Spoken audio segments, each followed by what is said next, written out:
السلام عليكم ورحمة الله، مرحبا بكم، أتمنى أن تكونوا بصحة جيدة. موعد وتوقيت مباراة نادي المريخ السوداني مستضيفه نادي النصر الليبي برسم المباريات الإقصائية للدور التمهيدي لدوري أبطال إفريقيا.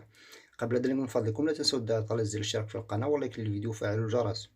موعد مباراة النصر الليبي والمريخ السوداني ضمن مباراة الذهاب هو يوم السبت الموافق ل17 أغسطس 2024.